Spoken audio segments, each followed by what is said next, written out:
This is a demonstration on how to make detailed threads in AutoCAD. So I have these details up here. I'm dealing with a 1/2 inch bolt with 13 threads per inch. I'm not going to worry too much about the tolerance in this example. And the length is 2.5 inches. So to start with, I'm going to create a box, and I'm going to create it horizontally. I'm going to use the line command. I'm going to make my 1/2 inch diameter for my bolt, and I'm going to make my 2.5 inch length for my bolt. I'm going to box that in. Then what we need to do is we need to go ahead and get one pitch distance so we can start making our threads. So if I go ahead and offset that over, I can offset my pitch, which is 1/13 of an inch. If I take 1 divided by 13 and offset that right there. Then we need to have an included angle of 60 degrees on our thread. So if I take a line and I make sure my snaps are set to 30 degrees, just like that. And like that, I can trim up my lines. That creates the first V for my first thread. I've deleted my pitch line because I just need that measurement to get this first V. I can then copy that V down to the bottom, and I start to put in my root and crest lines, just like this. Then we need to go ahead and copy those along the length of our bolt. There's a couple ways we can do that. We can either do that with a copy or with an array. Based on the directions that we have, it tells us that we need to have the length threaded 2 times my diameter plus 1/4 inch.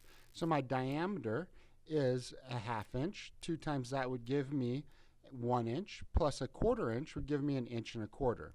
If I'm going to use the copy technique, I'm just going to track up here, measure out a line that is 1.25 so that I can real quickly copy that along, get it that far. So if I copied, I would copy all of this right here. I'd be able to pick this as my reference point and just start copying it along. And do that until I get to this point or a little bit further. The other option is I could use array. So if I hit array and I select the same information, I want to go ahead and have one row. I want to go ahead and set my distance between as 1 divided by 13 because that was my pitch. And then the number of them, I've got to go ahead and do a little bit of math on. So if I wanted to go ahead and figure that out, I'd go ahead and say, okay, I have 1 inch and 1/4 inch. So 1 inch would give me 13 threads. 1/4 of 13 would be about 3. So if I went ahead and set that to 16, the nice thing is that I've drawn my line up top so I can go ahead and see how close that looks. Maybe I want to go with 17 on this bolt. And once I'm happy with that, I can close the array. The next thing it tells us to do is that we go ahead and trim according to, first I need to go ahead and explode my model so I can work with it.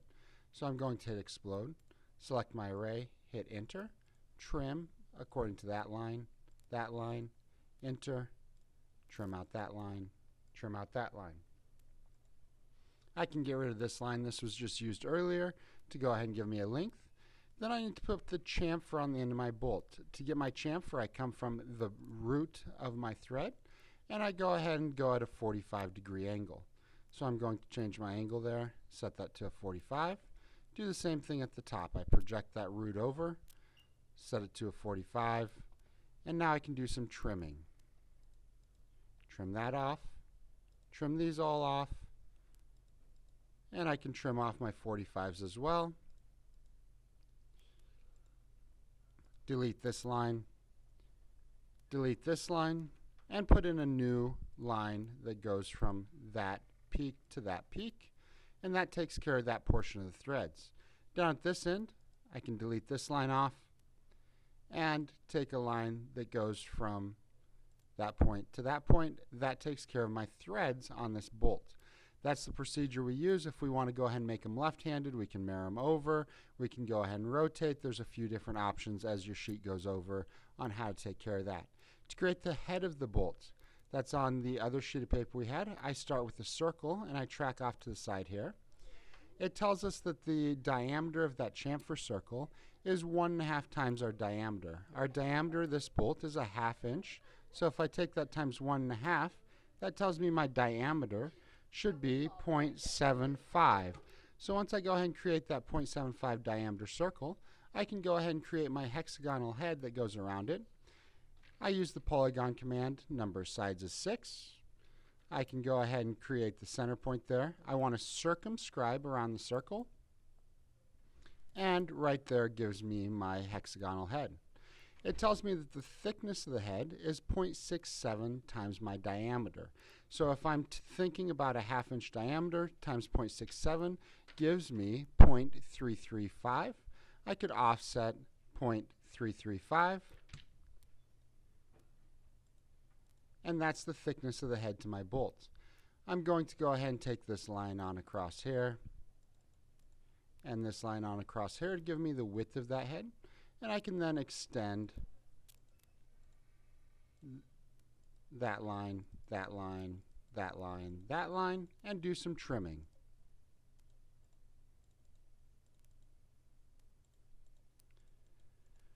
I have a flat surface on my bolt head that it sets right in here. I'm projecting that off the view that I just created.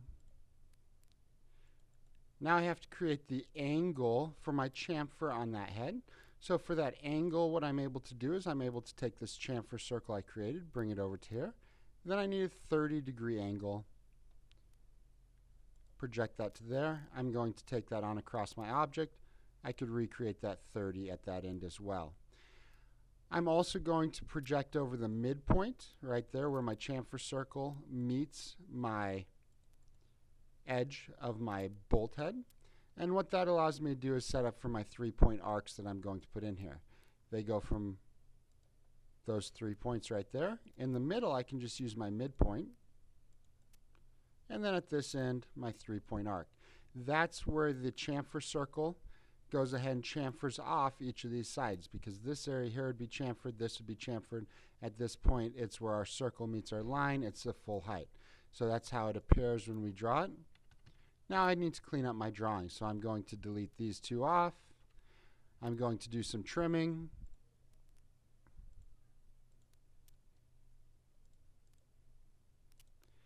Now remember, if we were doing the nut itself, we had to have a different ratio for this thickness. You can also copy this and adjust its thickness with the stretch command. But that's the basic procedure that we would use to create a 1/2 inch 13 UNC 2A by 2.5 bolt.